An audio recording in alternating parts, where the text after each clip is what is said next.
Voilà, je voudrais vous dire bonjour à tous, merci d'être ici. Voilà.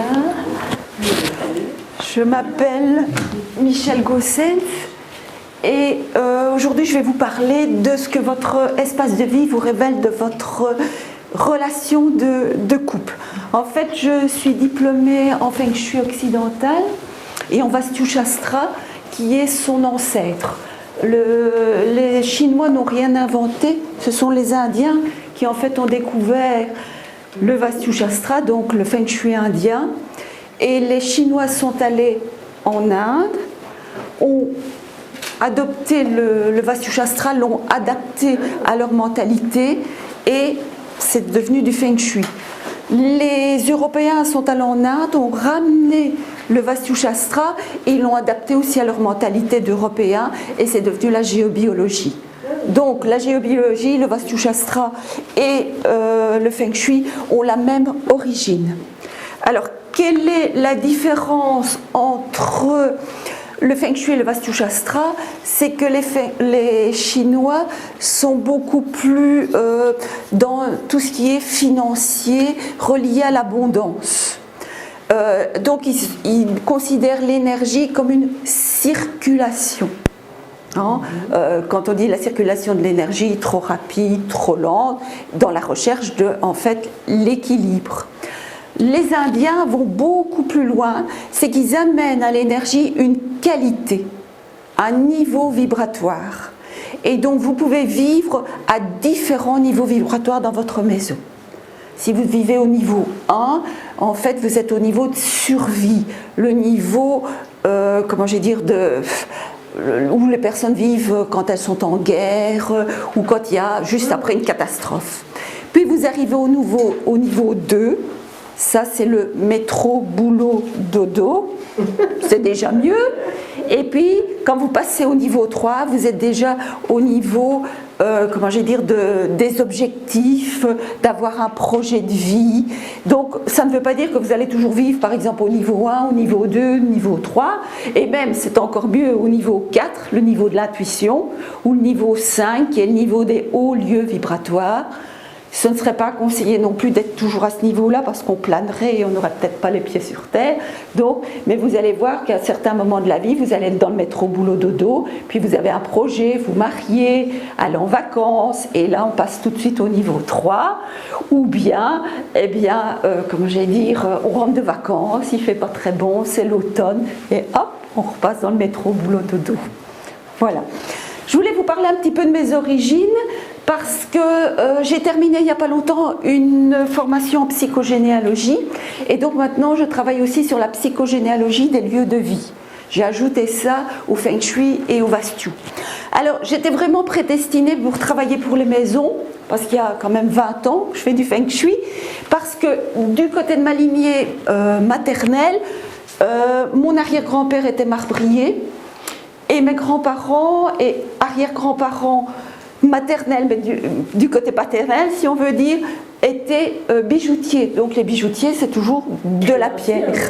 Et moi, je suis gémologiste de formation. Donc je suis expert en pierres précieuses. Donc j'ai quelque chose à voir. Et de l'autre côté, de mon côté paternel, mon arrière-grand-père était briquetier. Donc vous voyez que je reste dans les briques, dans la pierre, dans les pierres un peu plus précieuses. Voilà. Oui, tout ce qui favorise l'ancrage et la construction de quelque chose. Voilà ma mission de vie. Pas toujours. J'ai eu besoin de travailler justement. C'est peut-être pour ça que je suis issue d'une famille comme ça, parce que j'ai peut-être besoin de plus travailler mon ancrage.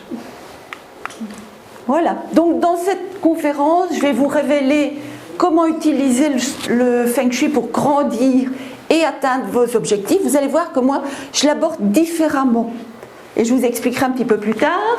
Puis, comment pratiquer le Feng Shui de la nouvelle conscience, parce que la méthode que j'ai adaptée, je l'appelle le Feng Shui de la nouvelle conscience.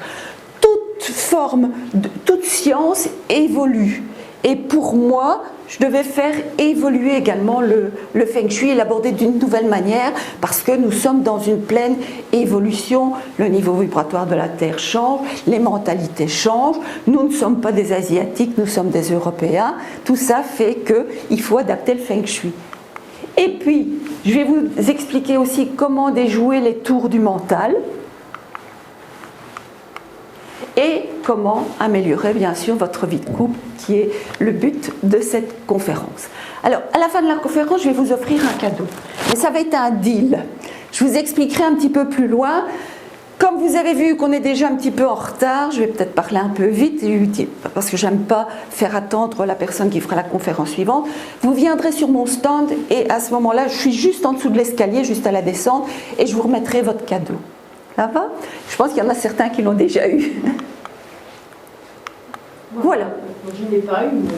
Eh bien, vous allez descendre, il n'y a pas de souci, il y en a suffisamment. Alors, qui est-ce qui connaît le Feng Shui? Ici. Un petit peu. Donc, est-ce qu'il y a quelqu'un qui peut expliquer ce que c'est que le Feng Shui? C'est la bonne... comment dire, pour faire passer les énergies plus facilement. Il y a des endroits où l'énergie passe mieux, où on doit mettre plus, je sais pas moi, si on a envie d'une relation, mettre une photo d'un couple, si on a envie des enfants, mettre une photo d'enfant dans la chambre. Et puis alors il y a les couleurs, mais ça j'ai oublié, c'est les couleurs de la chambre, il faut que ce soit pas trop pétant. Oui, c'est vrai qu'il y a quelques principes, je vais vous expliquer un petit peu plus loin, mais en fait, le Feng Shui, c'est principalement basé sur l'énergie. Hein. Donc, c'est un art de vivre aussi. Je peux vous dire que je le pratique depuis 20 ans et que pour moi, c'est devenu une habitude.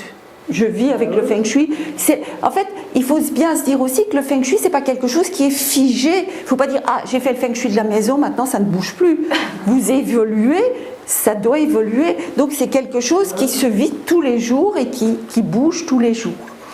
C'est être en accord aussi avec sa mission de vie, ce qu'on doit accomplir dans la vie. On n'est pas venu sur Terre par hasard. On a quelque chose à faire. Et puis c'est en accord aussi avec la nature. Je ne vois pas pourquoi pratiquer le Feng Shui, ce ne serait pas respecter la nature. Je suis un petit peu aussi écolo, zéro déchet. Donc c'est en principe aussi lié à la nature. Voilà. Donc, nos espaces de vie, moi j'aime bien dire espaces de vie, mais ça comprend aussi les espaces où l'on travaille. Tous les espaces où on est installé ont une influence sur vous. Vous êtes ici dans cette salle, vous n'allez pas y rester longtemps, malgré tout, l'énergie de cette salle va agir sur vous. Elle va peut-être vous épuiser ou peut-être justement vous dynamiser. Hein?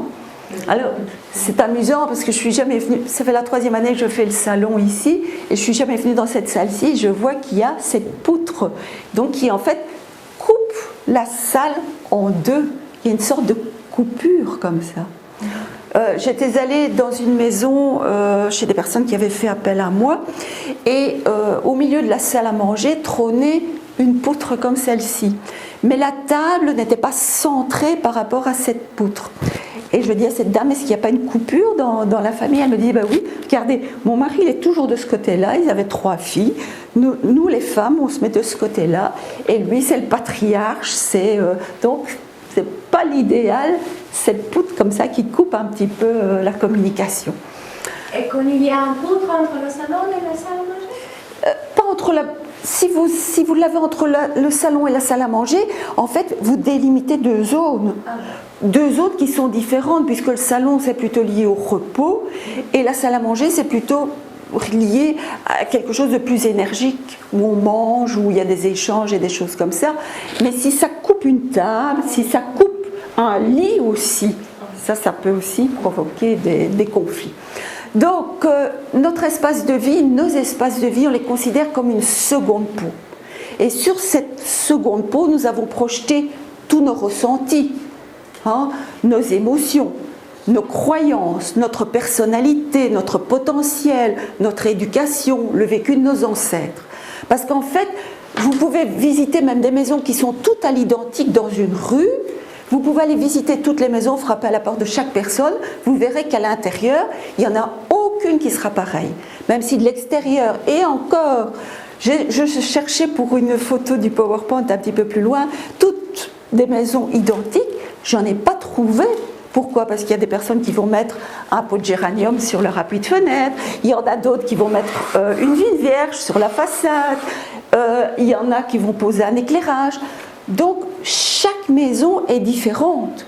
Donc je ne vois pas pourquoi on pratiquerait le feng shui en faisant des maisons tout à fait identiques. Nous sommes différents, nous n'avons pas les mêmes... Oui, mais la base, ça a été construit identique, quoi, comme les maisons de communes, beau marché, ils ont été faites comme ça. Oui, mais Après, chaque fois qu'on y arrive, on y change en fait l'énergie. Donc, ce que je voulais vous dire, c'est que vous n'avez pas choisi votre maison par hasard. Vous l'avez choisie parce qu'elle correspond à votre vécu, en fait, à votre éducation. Même si parfois on me dit, mais oui, mais moi c'est une maison que j'ai héritée, c'est celle de mes parents. Ben oui, mais si vous n'avez pas convenu, vous ne l'auriez pas gardée, vous l'auriez peut-être vendue. Ou alors on me dit, ben, c'est parce qu'elle n'était pas chère. Mais oui, mais vous auriez pu en trouver une autre de ce même prix, à un autre endroit, dans un autre environnement. Vous voyez? Donc, inconsciemment, on choisit une maison parce que, en fait, on a une expérience à dépasser dans ce lieu. Donc, l'environnement dans lequel se situe votre maison. Vous pouvez avoir exactement la même maison, le même plan de maison construite en ville, ou construite dans la campagne, ou dans le sud de la France, ou dans le nord. Tout ça va avoir une influence et l'énergie qui circulera dans cette maison sera tout à fait différente. Le type d'habitat, comme on parlait tantôt, ça peut être une maison en briques, ça peut être une maison en bois, ça peut être une maison en pierre. Tout ça va avoir de l'influence aussi. Est-ce que c'est une maison individuelle? Est-ce que c'est dans un immeuble? Donc si vous êtes dans un immeuble, vous êtes plus influencé par l'énergie des occupants des autres appartements, parce qu'ils sont plus proches de vous que si vous habitez une maison individuelle. Donc les énergies se mélangent. Les orientations cardinales, qui ont beaucoup d'importance. La lumière du soleil vient soit par une fenêtre nord, enfin nord, il n'y a pas de soleil, mais sud, est, ouest, et tout ça va induire une qualité d'énergie qui va être différente. Donc tout ça, il faut en tenir compte pour l'harmonisation de son lieu de vie. Et puis, les voisins. J'ai été appelée il n'y a pas longtemps chez des personnes où il y avait un conflit de voisinage. Et on a pu trouver que si les voisins étaient en conflit avec ces personnes, c'est qu'il y avait quelque chose qui s'était passé dans le vécu des deux familles qui fait qu'il y a un conflit qui ressurgit quelques générations après. Et puis, la disposition des pièces. Chez certains, on va entrer par un hall d'entrée, par d'autres, dans d'autres maisons, on va passer par la cuisine, par la salle à manger, ou on va entrer, parfois il y a une entrée, mais on va entrer par le garage. Tout ça va donner des qualités d'énergie qui vont être différentes. Et puis, ce que vous avez installé sur les murs, comme vous parliez tantôt, les symboliques, les couleurs et l'éclairage. Tout ça va influencer votre lieu de vie. Donc tout ça, en fait, est une cartographie de votre inconscient. Pourquoi certains vont mettre un vert comme le fond du mur là, et puis d'autres vont peindre leur mur en orange. Tout ça, c'est par rapport à votre vécu, à votre ressenti, à votre potentiel, à vos croyances. Voilà. Donc, ce qui est important, bien souvent on aborde le feng shui en disant, ben voilà, il faut installer une fontaine dans la zone richesse, la représentation d'un couple dans la zone amour, et puis on se rend compte que ça ne fonctionne pas, ou que ça fonctionne très peu de temps. Mais pourquoi? Parce que ça ne vous correspond pas exactement. Il faut aller beaucoup plus loin. Je vous raconterai des anecdotes un petit peu plus loin, je ne vais pas anticiper, mais j'ai eu le cas d'une dame qui avait placé une certaine symbolique dans sa zone amour, et elle s'est étonnée que la personne qu'elle avait rencontrée ne bougeait pas. Et vous allez voir tantôt pourquoi. Ça paraît bizarre. On se dit, bah oui, mais pourtant j'ai mis une représentation de couple. Donc, bien souvent, on se dit, ça va pas. J'ai mis ça, ça va pas. Donc, ce qu'il faut faire, en fait, c'est d'abord observer votre lieu de vie avant sa transformation, avant de pratiquer le Feng Shui, de décrypter en fait ce que vous avez installé sur vos murs. Donc, comme on l'a dit tantôt, tout est énergie. Hein? Les objets, les plantes, les animaux, notre corps, nous sommes tous animés d'une énergie. On peut rester 3 semaines sans manger, 3 minutes sans respirer, 3 jours sans boire, pas une seule seconde sans énergie. Dès que l'énergie nous quitte, c'est la mort instantanée. Donc, il faut se dire que même la chaise qu'on voit qui a l'air bien solide comme ça, elle est animée d'une énergie. Hein? Et puis, nous sommes un corps physique, hein, qui est énergie, mais également un corps mental et un corps émotionnel. Et tout ça, ça fait partie de nous, de notre grand tout, qui imprimons tout ça sur nos murs. Voilà. Donc, comme je vous ai dit, nous avons au minimum ces 3 corps, plus notre maison qui est un corps supplémentaire aussi. Et autour de nous gravitent en fait des blessures, des freins, des croyances. Et donc tout ça fait qu'à certains moments, on les active. Et donc quand on a activé par exemple une blessure d'abandon, et qu'on va se dire, tiens, je vais rechercher une symbolique pour moi que je vais pouvoir installer dans la zone amour pour améliorer ma vie de couple ou parce que je suis à la recherche d'un partenaire, eh bien si à ce moment-là vous avez justement activé une des blessures qui gravitent autour de vous, vous n'allez peut-être pas choisir la bonne symbolique. Votre mental va vous jouer des tours. Donc c'est toujours bon d'avoir un œil extérieur ou même de demander conseil à quelqu'un. Tiens, qu'est-ce que tu penses de ma statuette que j'ai prise là, de représentation de couple Et bien souvent les personnes vont sortir quelque chose et vous allez dire, ah ben oui, ça c'est vrai. Donc, comme je disais, tous ces freins, toutes ces croyances, toutes ces blessures, ça en fait constituent des filtres qui nous empêchent d'être véritablement qui on est. Et donc de vivre en harmonie avec qui nous sommes et de vivre en harmonie dans le couple aussi.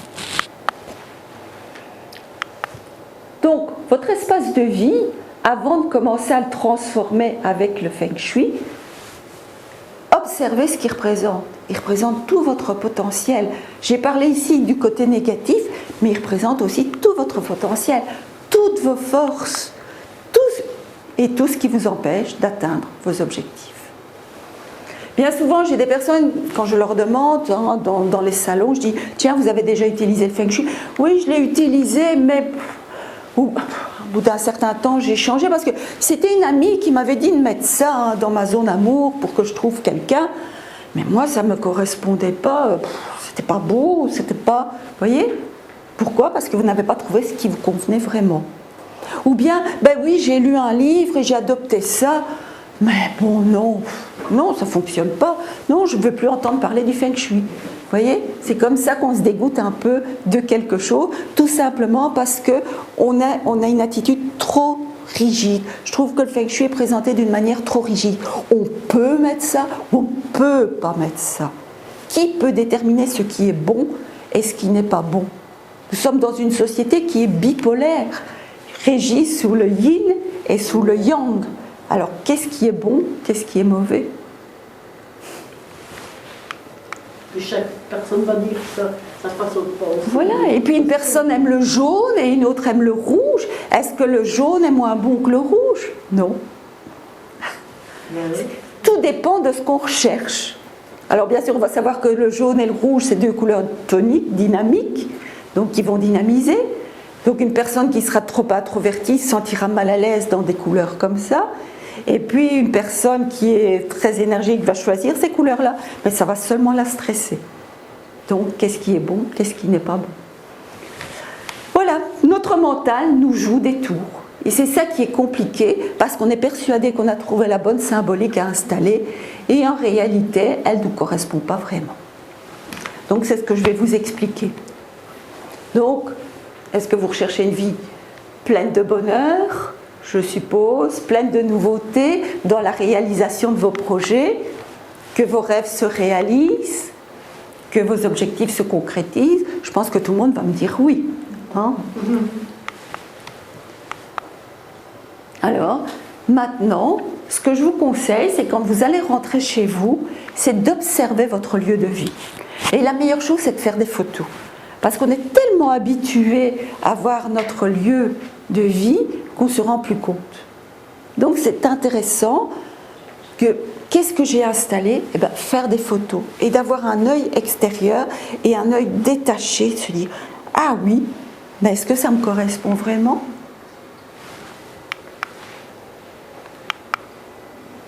Et vous allez comprendre le sens de ce que vous avez installé sur vos murs et de ce qui vous bloque. Donc, comme je disais, qu'est-ce qui est bon, qu'est-ce qui est mauvais? Hein? Voilà. Donc, comme je vous dis, on présente souvent le Feng Shui sous une forme de clé sur porte. Derrière la poutre, hein? Oui. Voilà, ça coupe. Oui, oui, oui, tout à fait. Donc, le clé sur porte, ça voudrait dire, faire du clé sur porte, qu'on est tous pareils. Et qu'on serait obligé de vivre dans une maison où le hall d'entrée est rouge, où la cuisine est verte et où la salle de bain est bleue. Hein?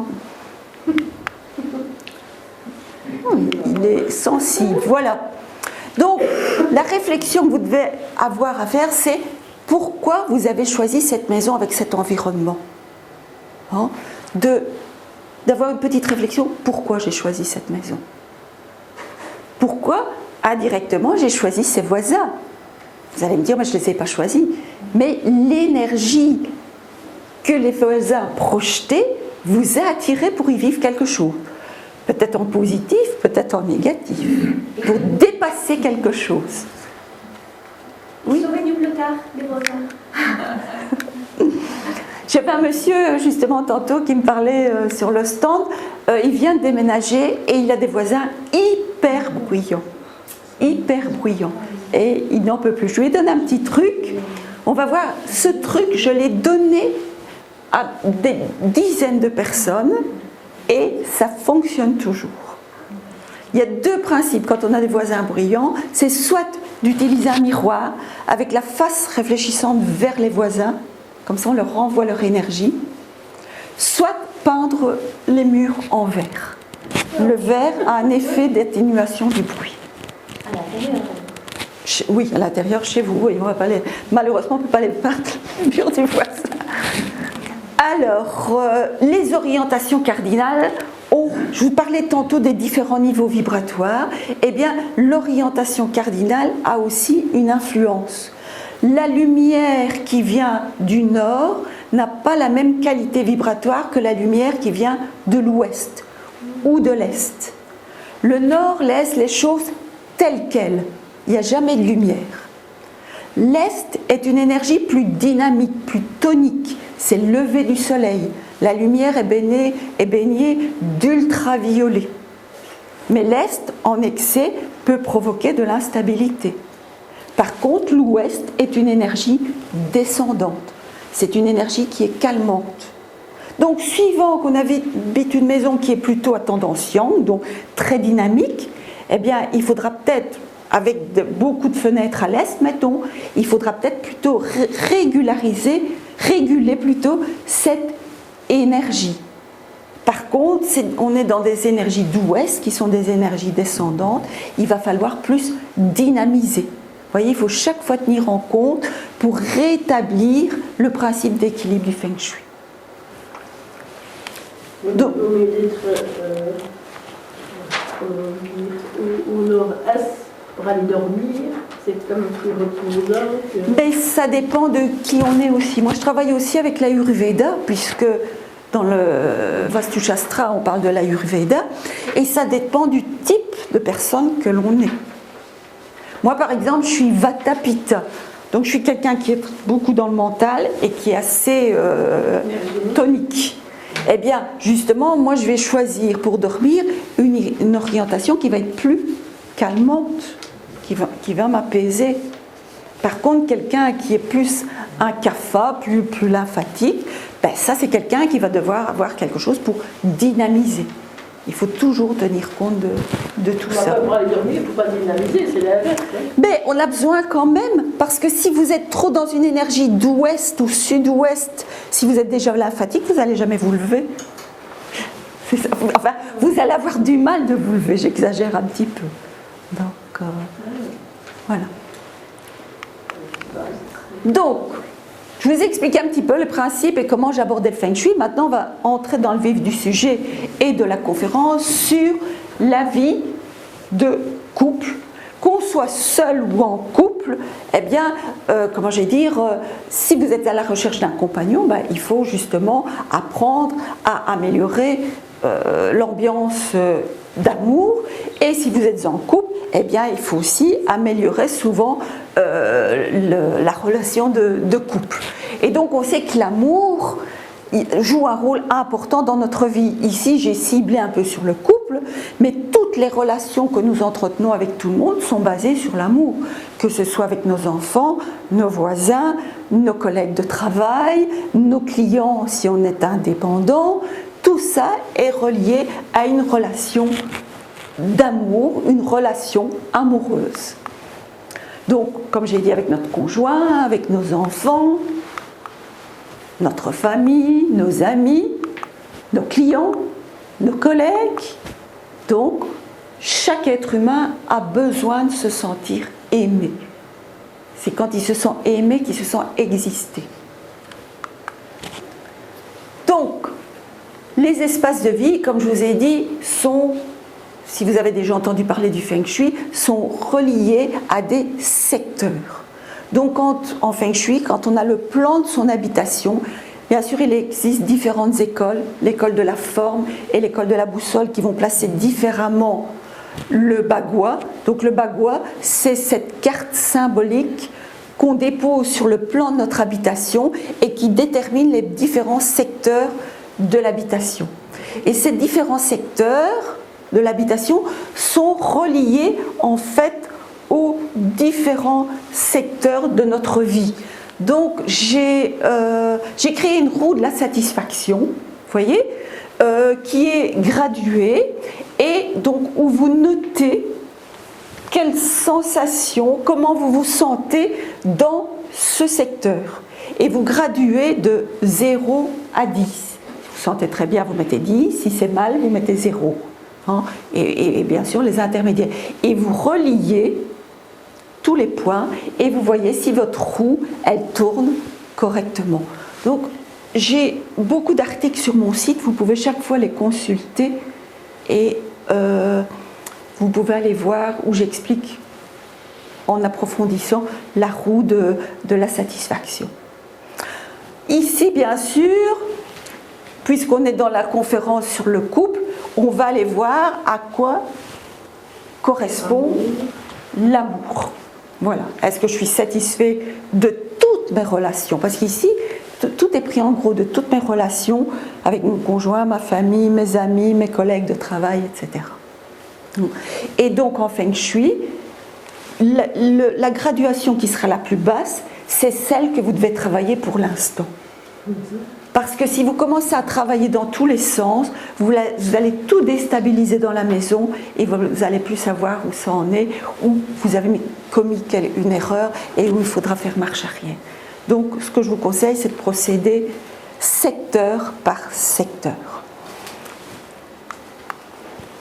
Donc c'est ce que je parlais, c'est ce fameux bagua, en fait, donc, qui vient se déposer sur le plan de l'habitation. Ici, on pourrait supposer que c'est une habitation qui est carrée. Si c'est une habitation rectangulaire, il n'y a aucun souci. Vous prenez la longueur et la largeur de votre habitation, vous subdivisez en 3, vous reliez tous les points et vous obtenez chaque fois 9 cases. Alors, je vous ai parlé de l'école de la forme et de l'école de la boussole. L'école de la boussole place toujours les zones dans la même orientation cardinale. Ils vont considérer par exemple qu'une zone réputation sera toujours au sud, qu'une zone carrière sera toujours au nord. Moi, je travaille avec l'école de la forme. Pourquoi ?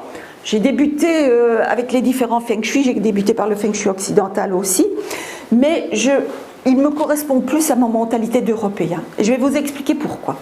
Donc, vous placez votre bagua par rapport à votre porte d'entrée principale de la maison. Donc, votre porte d'entrée, s'il est au centre de l'habitation, vous aurez une porte d'entrée en carrière. Si par contre, votre porte d'entrée est à gauche, ce sera en zone connaissance. Si elle est à droite, ce sera en zone aide extérieure. Qu'est-ce qui fait la différence? C'est que là, quand vous allez avoir ce bagua disposé sur le plan de votre habitation, vous allez voir que votre zone richesse, elle sera peut-être au nord. Hein, et que votre zone, donc de ce fait, votre zone aide extérieure sera au sud. Ça veut dire que la qualité vibratoire sera différente. Donc on n'harmonisera pas une zone richesse qui est au nord de la même façon qu'une zone richesse qui est à l'est ou qui est à l'ouest. Donc c'est là où on vient introduire, comme le Vastu Shastra, pour moi le Vastu Shastra est complémentaire du Feng Shui, une qualité vibratoire. Alors, je vous ai parlé d'un bagua, hein, vous avez en fait un bagua général de votre habitation. Et puis chaque pièce dans laquelle vous pénétrez a un nouveau bagua. Vous avez pénétré ici dans la ferme, quand vous êtes entré, il y avait un bagua général avec la disposition. Hein. Donc moi j'étais dans une pièce et puis il y a d'autres pièces. Vous avez vous-même choisi votre... Je ne l'ai pas choisi, mais je suis en zone réputation. Donc, vous avez, comme je vous disais, dans cette pièce-ci, vous êtes entré, par rapport à cette porte d'entrée ici, la zone réputation se trouve ici. Vous voyez, puisqu'on tourne le bagua de cette façon-là. Et en même temps, chaque pièce a une symbolique. Donc, je me répète, vous avez un bagua général de la maison qui va donner l'information sur la disposition des pièces. Donc vous allez voir que peut-être ici, puisqu'on est plutôt dans la relation de couple, vous allez voir que la symbolique de la relation de couple dans la maison, c'est principalement bien sûr la chambre du couple. Et donc cette chambre, elle va pouvoir peut-être se trouver dans une zone amour, dans une zone richesse, dans une zone carrière, dans une zone aide extérieure. Tout ça va avoir aussi une influence. Alors, ça ne veut pas dire que l'idéal, ce soit une chambre de couple en zone amour. Non, ça va donner une information. Mais une chambre de couple en zone richesse donnera une autre information. Vous voyez, jamais rien n'est bon ni mauvais, mais ça donne des informations différentes. C'est de s'ajuster finalement. S'il vous plaît? C'est de s'ajuster. J'ai pas bien compris. C'est de s'ajuster. Je parle pas bien parce que... Oui. S'ajuster. S'ajuster, oui, c'est ça, c'est s'ajuster, s'adapter, c'est ça. Ouais. Voilà, c'est quelque chose, comme je vous ai dit, le Feng Shui c'est vivant, ça doit s'adapter aux différents moments de la vie, aux situations, à l'habitation. Une personne, on rencontre, bonne et moins bonne. Oui. Donc, ici, j'ai représenté le plan d'une habitation. Donc, vous voyez que on a une porte d'entrée qui est ici dans la chambre. Donc, on va placer le bagua de cette façon-là, comme il était tantôt sur la... Et vous avez ici la zone aide extérieure de la chambre du couple, la zone carrière, la zone connaissance, la zone santé-famille, la zone richesse, la zone réputation, la zone amour, la zone projet-enfant et le centre du Tao. Donc, si vous voulez harmoniser correctement et observer votre chambre de couple pour voir où en est votre relation de couple, eh bien, vous devez faire le bagua de la chambre, hein, et puis repérer la zone principalement amour de la chambre. Hein, c'est celle-là qui va être quand même principale dans cette pièce, et donc observez ce que vous y avez installé. Quels sont les symboliques qui y sont? Je ne vais pas dire qu'elles sont positives ou négatives, je vais vous dire, est-ce qu'elles vous correspondent? Donc, j'ai une question. Donc, en fait, le bagua, vous le mettez par rapport à l'entrée. À la porte d'entrée, oui. Oui. Donc ici, comme j'avais montré qu'on pouvait avoir trois, la porte d'entrée de la chambre, donc du bagua, donc ici je suis dans la chambre, je fais le bagua de la chambre, de la zone amour si on veut, eh bien la porte d'entrée se situe en aide extérieure. Voilà. Là aussi, l'influence de la porte d'entrée, si elle est en connaissance, si elle est en carrière ou si elle est en aide extérieure, ça a une information différente. J'ai une question. Oui. Si on est en couple, on est deux. Oui. Donc, qu'est-ce qui. Enfin, on est deux personnes, donc on n'a peut-être pas les mêmes intentions dans. Si on est en couple, c'est qu'on est complémentaires. Oui. Oui. Oui. Et puis il y a. En fait, quand on forme un couple, on est en général un homme, une femme et un couple. C'est une troisième. C'est pas deux personnes ensemble, c'est une troisième entité qui vient. Donc c'est le couple. Et là, il y a miroir. A plus A, comme dirait Jacques Salomé, A plus A égale 3. Voilà. Et ce qu'il faut se dire aussi, c'est que le Feng Shui améliore la relation amoureuse, mais attention, c'est pas de la magie. C'est pas, tiens, j'ai vu ce monsieur, je parle parce que je suis une femme, j'ai vu cet homme-là qui me plaît bien, qui correspond à ce qu'il veut, c'est lui que je veux, je le mets chez moi. Non, c'est pas ça du tout. Ou je suis avec quelqu'un et ça ne fonctionne pas, j'améliore la zone amour, où on est vraiment fait l'un pour l'autre et on reste ensemble, ou ça m'est déjà arrivé quand je fais des expertises où le couple divorce. Pourquoi? Parce que j'ai eu le cas d'une dame, en fait un jeune couple qui avait fait appel à moi. J'avais déjà été chez la maman et elle ne savait pas avoir d'enfant. Elle essayait par tous les moyens. Bon, je suis allée faire l'expertise de l'habitation et en fait, peu après, ils se sont séparés. Et ce qu'elle m'a dit peu de temps après, parce qu'elle a rencontré quelqu'un d'autre avec qui elle a eu un enfant, il n'y avait pas de souci, elle a dit « j'étais pas faite pour avoir un enfant avec ce monsieur, son premier mari ». Vous voyez? Donc ce que je précise bien, c'est que le Feng Shui, c'est pas de la magie pour obtenir absolument ce qu'on veut. Inconsciemment, là. Voilà. Inconsciemment. C'est toujours de l'inconsciemment. C'était pas la bonne personne avec qui elle devait avoir un enfant, et c'était certainement pas le bon conjoint. Voilà. Et le fait d'harmoniser correctement la maison lui permet de comprendre qu'ils devaient se séparer. On se sépare plus facilement et plus dans le calme et dans l'harmonie quand on en prend conscience comme ça. Et puis après, on trouve la bonne personne. Voilà. Donc je précise que je ne fais pas de magie et que je n'impose pas quelqu'un. Non.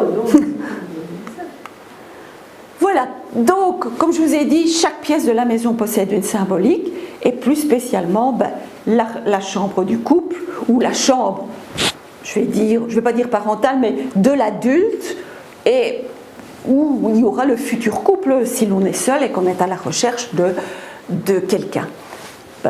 Comment je dirais, on sait que la cuisine c'est lié plutôt à la transformation de la nourriture, donc à la santé.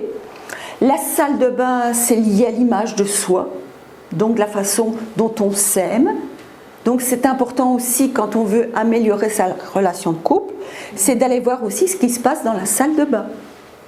Parce qu'il faut d'abord s'aimer pour pouvoir aimer l'autre. Hein? Le bureau, ce sera lié plus au professionnel, au travail. La salle à manger, plus à la vie, je vais dire la vie active. Le salon, c'est plus la vie intime. Vous voyez, chaque pièce. Donc, même si on tient compte d'un bagua général, on va prendre après le bagua de chaque pièce pour harmoniser et y placer les bonnes symboliques.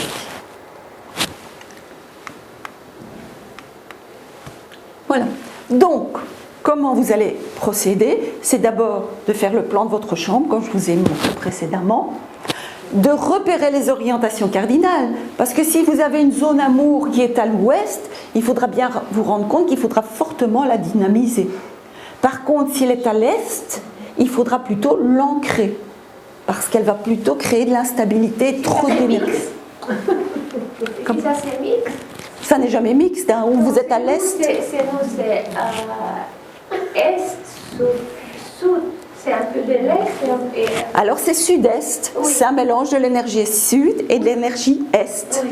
Voilà, vous allez avoir une énergie de feu qui est le sud et une énergie de renouveau qui est l'est, qui va se mélanger les deux. Donc ça va être assez tonique.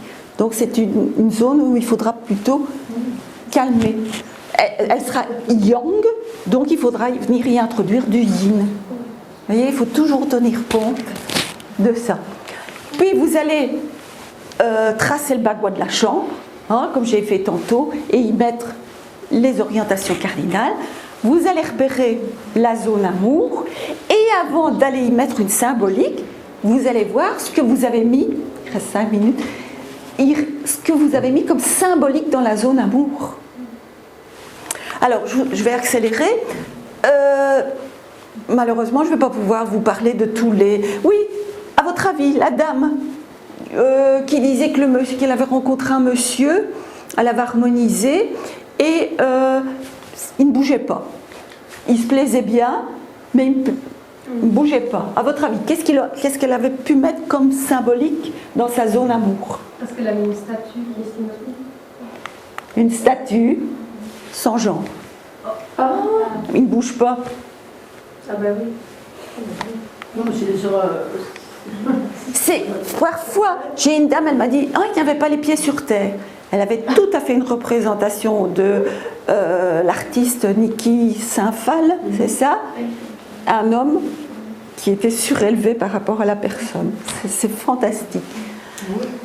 Un couple qui m'appelle pour améliorer l'ambiance conjugale. À votre avis, qu'est-ce qui se passait dans la zone amour?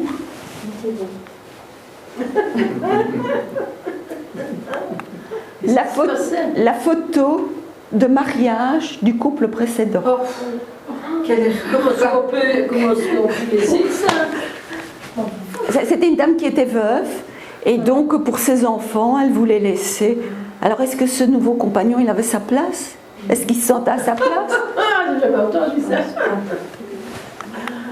Alors une dame aussi qui me dit, mais elle ne savait pas avoir d'enfant, les examens avaient été faits, tout était normal, son mari avait un fils. Elle me dit, j'ai horreur de cette chambre, elle est restée comme quand mon mari vivait avec sa première épouse. La chambre n'avait pas du tout bougé.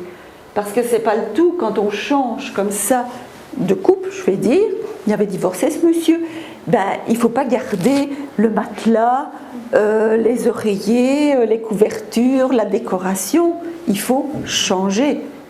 Et plus encore ce qui est yin, le matelas, ça absorbe l'énergie, donc ça avait absorbé l'énergie du couple précédent. Et cette dame qui avait épousé ce monsieur, elle ne se sentait pas, elle avait l'impression d'être une autre femme. Voilà. Alors, je voudrais préciser, c'est ça que je voudrais vous préciser, on parle toujours d'harmoniser la zone amour, mais en fait, ce qu'on parle très peu aussi, c'est qu'il y a les axes du Tao, et qu'il faut que vous alliez voir ce qui se passe dans la zone connaissance, parce qu'elles sont reliées, en fait. La zone connaissance, c'est la connaissance de soi. Donc, qu'est-ce que j'ai à apprendre? Qu'est-ce que je recherche comme qualité d'amour? Est-ce que je recherche un homme pour partager des promenades ou pour partager, je sais pas, un sport? Ou est-ce que moi je préfère faire quelque chose de moi-même et lui de son côté? Ça ne veut pas dire que c'est bon ou c'est mauvais, mais il faut savoir ce qu'on veut. C'est important. Et donc bien souvent, quand on est à la recherche d'un partenaire, on va les mettre une représentation de couple dans la zone amour. Et bien là, justement, il faut peut-être faire le contraire. C'est de mettre la représentation de couple dans la zone connaissance et de mettre son contraire dans la zone amour. Je suis une femme, mettons que je recherche un homme, je vais mettre une représentation d'homme avec les qualités que je recherche chez lui. Et pas un homme, par exemple, sans bras ou sans jambes, ou sans tête. Ça existe aussi. Hein? Et est-ce que, je n'ai pas le temps de vous raconter une autre anecdote que j'ai vécue, enfin, qu'une de mes clientes a vécue, c'est est-ce que je suis faite pour vivre en couple? Est-ce que je vais supporter la vie de couple? Ou est-ce que je préfère quelqu'un qui viendra de temps en temps? Ça ne veut pas dire que c'est bien ou mal, mais donc c'est important, plutôt quand on est à la recherche d'un compagnon. Voilà. C'est écouter tout simplement, si on a envie d'un homme de temps en temps. Oui, mais vous savez, parfois, on ne s'entend pas, notre mental, il nous joue des tours, on s'imagine la relation amoureuse comme quelque chose d'idéal. Et voilà, et une relation amoureuse, c'est fait pour grandir. Voilà. C'est pas le prince charmant. C'est pas à vie non plus. Voilà. Et donc, ça s'appelle, donc, comme je vous ai dit, l'axe d'ancrage. Donc, d'observer ce que vous avez mis en zone amour et également en zone connaissance. Quels sont les symboliques? Donc, est-ce que c'est en contradiction? Je suis en couple, je fais une représentation de couple comme je l'entends dans ma zone amour, mais dans ma zone connaissance, je mets une femme toute seule. Et je me sens toute seule dans mon couple, j'ai l'impression que mon conjoint, il n'est jamais là, ou qu'il est toujours ailleurs, ou quand je suis pas. C'est ce qui se passe, ça, j'ai déjà entendu. Voilà. Donc attention que ces deux zones ne soient pas en contradiction. Voilà, donc, je vous ai dit, c'est pas la peine non plus de mettre Georges Clooney. Je ne pense pas, il est déjà marié. Donc, si vous êtes à la recherche. Peut-être d'autres. Oh, on ne sait jamais. Et donc, vivre aussi dans les meubles de l'ancien conjoint ou dormir dans la chambre, dans le lit de ses parents ou de ses grands-parents. Tout ça fait qu'on va vivre l'énergie de ces personnes-là et pas notre propre vie. Voilà. Alors, je voudrais vous parler aussi de votre cadeau. En fait, c'est un deal. Vous allez recevoir un petit sachet de fleurs de lavande, mais à l'intérieur, il y a quelque chose. Et je vais vous demander de ne pas l'ouvrir avant lundi. Parce que si vous me donnez votre adresse email, vous allez recevoir à 18h18 lundi comment utiliser ce sachet de fleurs de lavande pour élever le taux vibratoire de votre lieu de vie et dans quelle zone l'installer pour développer l'amour de soi. Parce que pour moi, avant de pouvoir aimer l'autre, il faut s'aimer soi-même. Et ce n'est pas de l'égoïsme. Hein? Donc, je vais vous expliquer. Mais c'est un deal qui dure 5 jours. Tous les jours, jusque vendredi, vous allez recevoir un exercice. Le plus long dure 50 minutes. Mais je peux vous dire que celui-là, je l'ai déjà fait plusieurs fois dans mes ateliers et j'en fais souvent et ça fonctionne très bien. Mais ça demande 50 minutes. Les autres sont entre 20 minutes, 30 minutes. C'est tous des petits exercices qui sont complémentaires du Feng Shui parce que j'ai une formation en EFT, j'ai une formation en PNL, enfin bon, j'ai différentes et moi je viens ajouter ça au Feng Shui pour encore améliorer. Et donc, vous allez voir, ce que je vous demande donc c'est d'avoir votre adresse email, vous allez avoir votre petit sachet, vous faites les exercices pendant 5 jours et rien ne vous empêche de partager sur le groupe comment ça va évoluer. Alors si vous travaillez que vous n'avez pas beaucoup de temps en semaine, ce sont des PDF et des vidéos, donc vous pouvez très bien, les revoir après, vous allez avoir le support. Ça va? Donc je vous attends sur le stand, puisque bon, on n'a pas le temps pour prendre les adresses, mais vous pouvez faire votre petit tour et repasser aussi. Ça va? Je vous remercie beaucoup, je suis désolée d'avoir été aussi rapidement, mais c'est indépendamment de moi. Merci beaucoup. Voilà. Merci beaucoup. Merci aussi.